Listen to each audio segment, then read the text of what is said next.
우리 지금 3주 동안 걸쳐서 3월에 어떤 주제로 말씀 나누고 있는지 혹시 아시는 분? 우리 주제.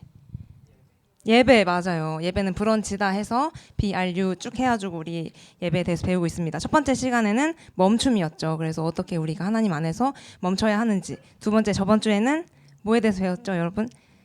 쉼. 쉼에 대해서 배웠습니다. 네, 쉼에 대해서 배워서 우리가 어떻게 예배 안에서 쉴 수 있는지, 우리가 진정한 안식이 어디에 있는지 배웠고요. 오늘 드디어 세 번째 시간입니다. 오늘은 유나이트 유 시간인데요. 하나됨, 연합함에 대해서 공동체로 모인 우리가 어떻게 교회를 이루어 가는지에 대해서 함께 알아보는 시간을 가질 것입니다. 제가 이번 주에 공동체를 좀 경험한 일이 있는데요.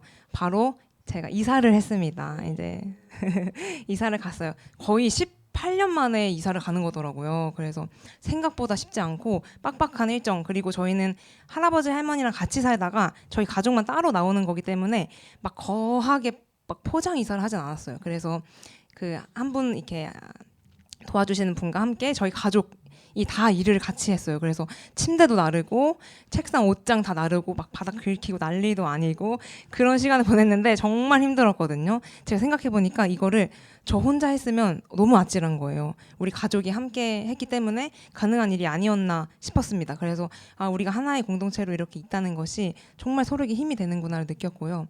저는 또 하나보다 둘이 더 낫다라는 걸 느낀 적이 자주 있는데, 그게 언제냐면 좀 엉뚱할 수 있지만 저는 걸어갈 때 배가 고프면 뭘 먹잖아요. 근데 뭘 먹을 때 혼자서 걸어가서 먹으면 못 먹겠더라고요. 저는 아이스크림 하나도 혼자서는 못 먹겠어요. 근데 옆에 한 명이라도 친구가 있다면 저는 피자판도 들고 먹을 수 있습니다. 왜? 저 혼자가 아니니까. 옆에 누군가 있다는 게 그렇게 저의 부끄러움을 가려주더라고요. 그래서 나는 참 공동체가 중요한 사람이구나. 혼자보다 둘이 이렇게 함께 있는 게 중요하구나를 아는 또 저였었던 것 같습니다. 여러분, 우리는 그렇다면 어떤 공동체일까요?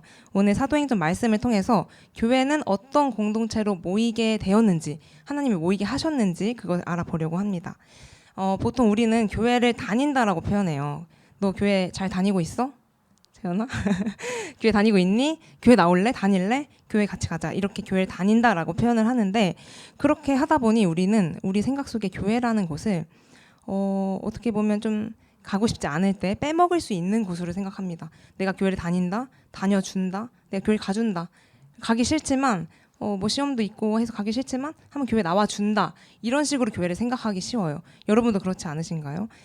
시험 기간 또는 친구가 놀자고 했을 때, 잠자고 싶을 때, 또는 부모님이 또 이렇게 가라고 해서 이렇게 억지로 마음을 담아서 온 친구들이 있을 거라고 생각해요. 물론 이 말씀을 너무 사모하고 예배를 사랑해서 온 친구들도 있겠지만 또 많은 친구들은 그렇게 오기 싫은 마음인데 교회를 가줘야겠다 하는 마음에 이 자리에 있는 친구도 있을 것입니다. 그런 갈등 가운데 이 자리에 왔다는 것이 얼마나 힘들었을까 싶어요. 그 마음의 갈등에서 교회를 가야겠다 하고 이곳을 선택해서 온 여러분이 참 고맙기도 하고 안쓰럽기도 하고 참 다양한 감정이 듭니다. 근데요, 여러분, 우리 이 마음을 가지고 41절을 한번 볼까요? 41절 말씀을 함께 읽도록 하겠습니다. 시작. 그의 말을 받아들인 사람들은 아멘. 본문 41절을 보면 신도의 수가 약 3,000명이나 늘었다고 얘기하고 있습니다. 교회 다니는 사람들도 교회 다니기 싫은데 네. 근데 교회에 나가지 않던 사람이 교회에 나와서 3,000이나 더해졌다는 것이에요. 어떻게 이게 가능했을까요? 여러분, 이 사람들은 진정한 교회가 뭔지 알게 된 것입니다. 그것을 알고 교회에 대해서 정확하게 우리가 알고 나니까 교회 다니고 싶어졌던 거겠죠. 하지만 현실은 어떤가요? 교회를 다니는 우리조차 교회가 매력적이지 않은, 교회를 다니고 싶지 않은 그런 우리들의 모습입니다. 왜 그럴까요? 아까 얘기한 것처럼 우리가 교회가 어떤 곳인지 그것을 모른 채 교회를 다니고 있기 때문이죠. 오늘 이 시간 우리 본문을 통해서 교회에 대해서, 교회는 무엇인지 공동체를 통해서 우리 세 가지로 한번 알아가 보려고 합니다. 첫 번째는 신도들의 공동체입니다. 신자들의 공동체, 믿는 사람들의 공동체라는 것이죠. 한 번 더 41절을 띄워주시겠어요? 보면 그날에 신도의 수가 약 3,000명이나 늘어났다 이렇게 얘기하고 있어요. 여러분, 교회는요 단순히 지금 공사를 하고 있는데 더 건물처럼 보이죠. 지금 들어오는 길에 많이 힘들었죠. 먼지도 많고. 지금 공사를 한 달 동안 진행하는데 이렇게 외형적인 곳만이 건물만이 교회가 아닙니다. 우리는 보통 길 가다 보면 여기에도 교회가 있고 저기에도 교회가 있어서 아 건물이 교회구나. 저기 저 곳 장소적인 개념을 많이 이해하는데 사실은 그렇지 않다는 것입니다. 성경이 얘기하는 교회는 믿는 자들의 공동체입니다. 그것이 바로 교회인 것이에요. 그리고 그 믿는 자가 만약에 한 명이라면 그 또한 교회가 될 수 있습니다. 여러분 아까 우리가 교회를 다닌다고 얘기했는데 사실 교회를 다니는 것이 아니라 우리가 교회입니다. 우리가 교회, 하나님이 우리를 주님과 교제하고 주님 사랑하시잖아요. 여러분 하나님을 그 사람들 혼자서 예배 드리고 하나님 찬양할 수 있는 사람들을 교회로 부르셨어요. 그것을 조금 기억했으면 좋겠습니다. 우리가 믿는 것, 이 교회가 믿는 자들의 공동체라고 했는데 그렇다면 우리는 무엇을 믿을까요? 여러분 무엇을 믿고 이 자리에 있습니까? 저는 우리 고등부 친구들이 고민하고 생각했으면 좋겠어요. 아무 생각 없이 이 자리에 와서 교회 다닌다 와서 예배 드리고 가고 의미를 모른 채 다니지 않고 내가 어떤 대상을 예배하고 있는지 누구를 믿고 있는지를 고민하고 생각했으면 좋겠습니다. 여러분 혹시 교회 나오기 싫으신가요? 왜 나가야 하는지 모르겠다면 내가 믿는 대상이 누구인지 먼저 알고 있는지 알고 이 자리에 참석하고 있는지 좀 고민해봤으면 좋겠습니다. 다는 것입니다.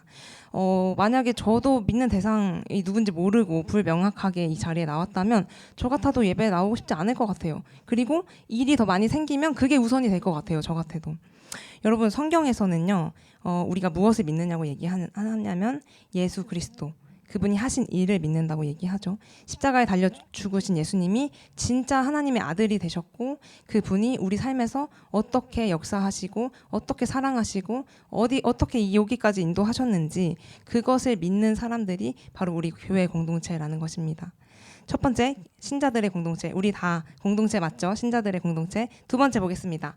두 번째는 하나된 공동체예요. 우리 이걸 조금 더 좀 유심히 봤으면 좋겠는데요.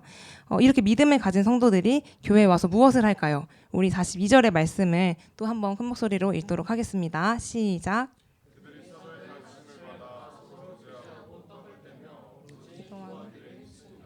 아멘. 보면 서로 교제하고 떡을 뗐다고 얘기하죠. 여러분 우리 지금 예배의 형태를 보면 좀 어떤가요? 설교자가 되게 중심이 되어 있죠. 되게 우리가 말씀을 듣는 게 주가 된 예배처럼 느껴지지만 사실은 우리가 교회에 오는 목적이 설교를 들으러 오는 것이 아닙니다. 초대교회 지금 여기 우리 본문에 나오는 이 교회에서는요. 설교자가 중심이 아니었어요. 모두가 참여하고 함께하는 능동적인 예배의 형태였습니다. 우리 우스갯소리로 우리 노아쌤이 우리 모든 고등부 인원들을 찬양팀으로 만들고 싶다. 다 같이 찬양하고 다 찬양팀인 거예요. 그렇게 했으면 좋겠다. 이런 얘기를 했었는데 그렇게 우리 모두가 하나님을 찬양하고 동참하는 그곳이 능동적인 예배 형태였다는 것입니다. 만약에 설교만 듣고 간다면 예배에 온 건 맞겠죠. 하지만 교회가 무엇인지 그 진정한 의미를 깨닫지 못하고 신앙생활을 하는 것입니다. 우리가 이 자리에 왔다면 서로 교제하고 서로의 삶을 듣고 떡을 떼고 우리 같이 식사 교제하는 이거 얘기하는데 그렇게 하면서 공동체를 형성해야 한다는 것입니다. 우리 고등부는 이런 공동체 생활이 잘 이루어지고 있나요? 공동체의 사전적인 의미를 살펴보면요. 함께 생활하는 사람들입니다. 함께 생활하는 사람들. 가족이 같은 핏줄에 의해서 연결된 공동체잖아요. 누구도 부정하지 않는 다 인정하는 그 함께 하는 가장 기본 단위의 공동체죠. 근데 한번 옆에를 보세요. 엥? 우리가 공동체 가족입니까? 우리 집에서 또 봐요? 아니죠. 교회에서만 보고 헤어지잖아요. 우리 또 성격 다르죠. 태어난 곳도 다르고 사는 곳도 다 다르고 무엇보다 자라온 배경이 다 달라요. 그래서 생각하는 사고도 다르고 이거 하나 같은 걸 보고도 다 다르게 해석하고 또 MBTI도 다르고 되게 다양한 것들이 다릅니다. 제가 어제 한 친구 청년이랑 점심에 밥을 먹었는데 대화 너무 잘 통하는 거예요. 처음 만났는데 알고 보니까 저랑 같은 ISFJ인 거였던 거예요. 그래서 말 잘 통했더라고요. 근데 우리 이렇게 또 교회에는 같은 성격의 사람들만 있진 않죠. 다 다양한 사람들이 있습니다. 근데 어떻게 이런 우리가 공동체를 이뤄서 하나라고 가족이라고 얘기할 수 있는 걸까요?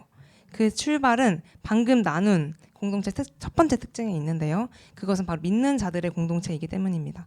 우리가 하나님을 우리 아버지로 여기잖아요. 하나님 아버지 기도하잖아요. 우리가 영적인 아버지가 하나님이신데 우리가 모두가 하나님을 그렇게 아버지로 모시고 있죠.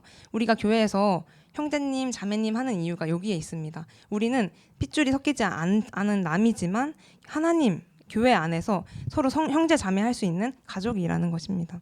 우리는 영적인 하나님을 같은 아버지로 모시는 사람들이기 때문이에요. 에베소서 2장 19절 말씀도 함께 볼까요? 또 한번 크게 읽어보도록 하겠습니다. 시작.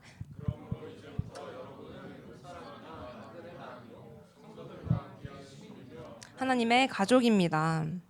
우리는 하나님의 가족으로 하나된 공동체입니다. 여러분 우리는 가족입니다. 아시겠죠? 우리 고등부 생활하면서 계속 이걸 기억했으면 좋겠어요. 우리는 물론 같은 가족은 아니지만 하나님 안에서 가족된 공동체다.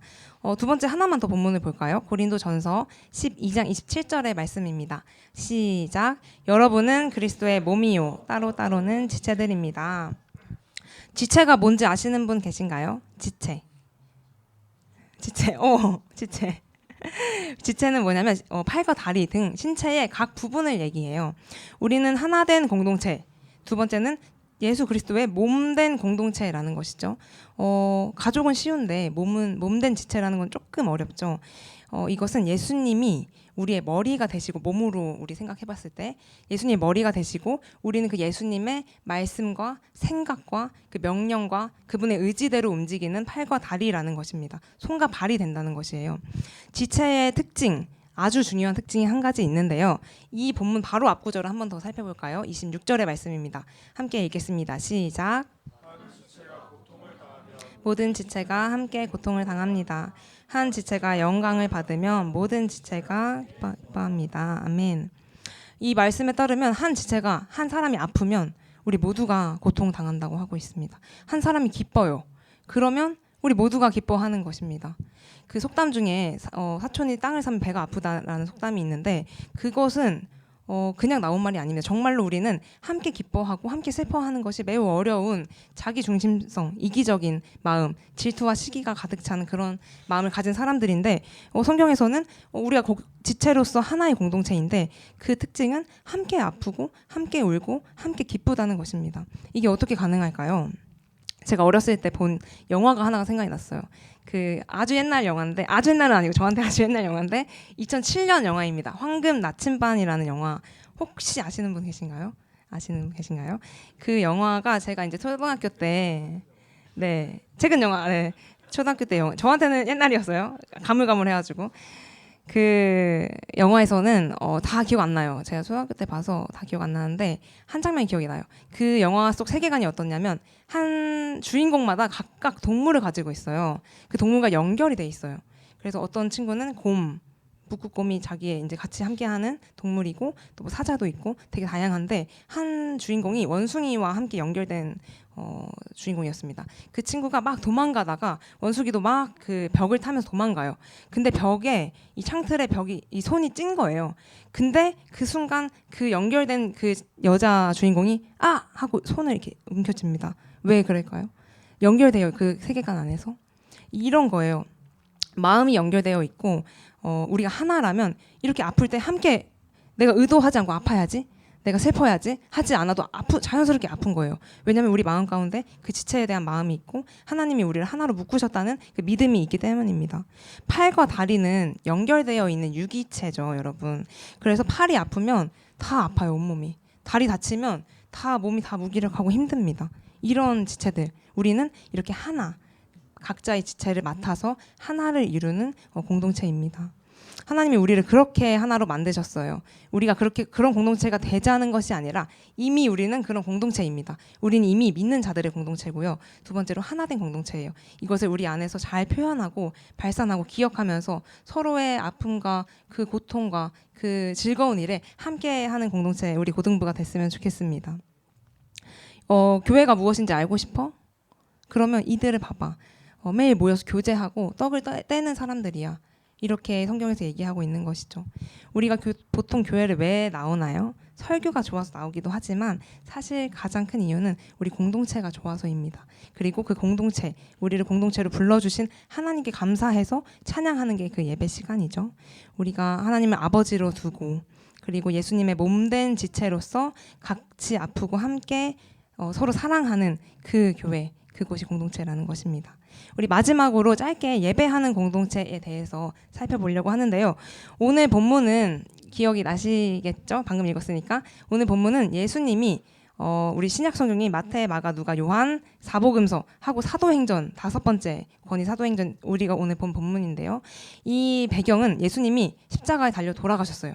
그리고 3일 만에 부활하셨죠. 그리고 하늘로 올라가시고 그 남은 이제 사람들이 모여 있는 것이에요. 최초의 교회인 거죠. 예루살렘 교회가 어떻게 세워지는지를 나타내는 장면입니다. 그 다락방에 모여있던 120명의 사람들을 구심점으로 해서요. 새로운 공동체.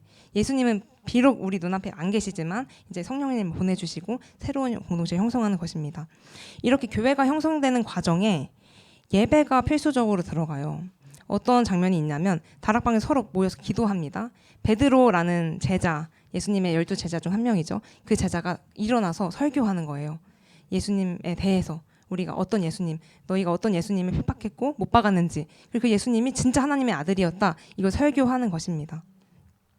그 예배에서 사람들은 경험했을 것입니다. 진짜 복음의 이야기를 생생하게 경험했을 것이에요. 그 마음에 닿았겠죠. 예수님이 나를 위해 죽으셨구나. 그리고 살아나셨구나. 부활하셨구나. 그리고 나를 위해서 성령님을 보내주시고 중보해 주시고 함께하고 계시구나. 이것을 정말 마음 깊이 깨달았을 것입니다. 그리고 나서 그들 가운데 믿음이 생겼겠죠. 믿음이 생기고 정말 이 내가 믿는 대상이 누군지 확실하게 알았고 그분이 우리를 하나로 모으셨음을 깨달았을 것입니다. 그 사실은 너무나도 각기 다른 사람들이 함께 할 수 있게 되는 아주 중요한 요소가 되었을 것입니다. 가족 공동체인 것이죠. 여러분, 우리는 그런 공동체입니다. 우리 3가지 특징에 대해서 배웠는데요. 공동체는 믿는 자들의 공동체이고요. 하나된 공동체입니다.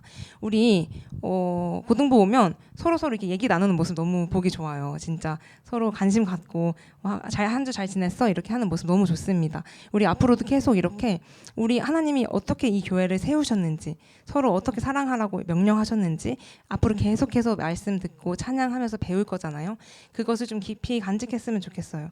우리는 공동체다. 주일에만 보고 헤어지는 것이 아니라 정말 예수님 안에서 연결되어 있는 한 지체로서의 모습을 가지고 있다. 이것을 많이 기억했으면 좋겠습니다. 설교의 결론으로요. 제가 이야기 하나 하고 마치려고 하는데 여러분 펭귄, 가장 큰 펭귄이 어떤 펭귄인지 아시나요? 오! 이거 어떻게 알았어? 최고. 네, 이따가 칭찬해 드릴게요. 황제 펭귄입니다. 황제 펭귄은요. 보통 겨울이 돼서 엄청 추워지면 펭귄들은 다 떠나요, 남극을. 근데 황제 펭귄은 남아서 새끼를 낳아요, 거기서. 그리고 그 영하 89도, 막 90도를 오가는 그 영하의 추위 속에서 어떻게 그들은 견딜 수 있을까요? 바로 허들링이라는 것을 통해서 그 추위를 견딥니다. 되게 신기한 이 동물의 세계예요. 우리 사진 한 번만 보여주시겠어요? 이 그림을 보면요, 이 펭귄들 엄청 크죠? 엄청 큰데 이렇게 가운데를 중심으로 해서 동그랗게 모이는 거예요. 동그랗게 모여서 같이 가운데 새끼 이제 약한 지체들을 많이 두고 동그랗게 모입니다. 진짜 사진 한번 보여주실래요, 선생님? 이렇게 엄청 뭔지 모르겠죠. 영상으로 보면 훨씬 귀여운데 제가 영상 가져올래다가 못 가져왔는데 나중에 보세요. 이게 보면 이 가운데를 중심으로 펭귄들이 이 엄청난 거센 바람을 막습니다. 이렇게 몸으로. 이렇게 하면 겉에 있는 펭귄들은 다 추워서 죽겠죠. 얼어서. 그러면 그때 이 안에 있던 따뜻하게 몸을 녹였던 친구들이 나와요. 돌아요. 그렇게 이렇게 해서. 그럼 그 밖에 있던 펭귄들을 감싸줍니다. 그리고 또 돌고. 영상 보면 되게 귀엽고 신기해요, 여러분. 어떻게 이거를 이렇게 펭귄들이 하는지 되게 놀라운데 이것을 허들링이라고 한다고 해요. 여러분, 이런 공동체, 동물들도 이렇게 서로를 아끼고 서로 살아가기 위해서 이렇게 하지만 우리 교회도 그런 공동체 될 수 있지 않을까요? 우리 한 명이 아플 때 같이 눈물 흘려줄 수 있는 공동체. 이 혹독한 추위를 견디기 위해서 펭귄들이 이렇게 하는데 우리의 삶은 어떻죠? 추운 것도 추운 거지만 이런 추위보다 훨씬 더 마음의 어려움과 혹독한 그 상황들이 많이 있습니다. 이것을 견뎌내기 위해서 하나님은 공동체를 보내주셨어요. 우리가 예배 드릴 때 하나님에 대한 믿음이 생기고 자라나고 그 믿음으로 말미암아 우리가 하나됨을 깨달을 수 있는 것입니다. 그렇게 우리가 서로 사랑하는 고등부 공동체 됐으면 좋겠습니다. 우리 이 시간 또 찬양하기 원하는데요. 여러분 잘 아시는 찬양입니다. 임례라는 찬양. 여러분께 부탁하고 싶은 거는 우리 찬양할 때 내 소리가 귀에 들리도록 우리 찬양팀들만 찬양하지 않고 우리 친구들 앉아있는 친구들도 같이 목소리를 내서 찬양했으면 좋겠어요. 이 찬양 또 듣다 보면 많이 익숙하거든요. 우리 이 찬양 할 때요. 정말 우리 수동적인 예배자 되지 않았으면 좋겠습니다. 계속해서 예배를 배우고 있는데 적극적으로 예배 참여하는 예배 주체자가 됐으면 좋겠어요. 그래서 정말 우리가 이 교회를 왜 나오는지 이 오전 시간에 바쁜데 준비하고 버스 타고 걸어와서 이 예배 자리 이 4층에 왜 올라와 있는지 생각해 보세요, 여러분. 그냥 앉아있다 가면 끝나는 거예요. 생각했을 때 그때부터 우리의 신앙이 시작되는 것입니다. 생각하세요, 여러분. 내가 누구를 믿고 있지? 내가 내 인생의 주님으로 모실 그분이 누구지? 왜 목사님 전도사 선생님들은 이렇게 강조하는 것이지? 내가 누구를 따르고 있지? 이거 고민하시고요. 그리고 내가 그분을 믿는다면 정말 우리 함께 옆에 있는 공동체의 친구들 이들을 위해서 기도했으면 좋겠어요. 우리 함께 목소리 내서 함께 찬양하고 공동체로 함께 나아가시겠습니다.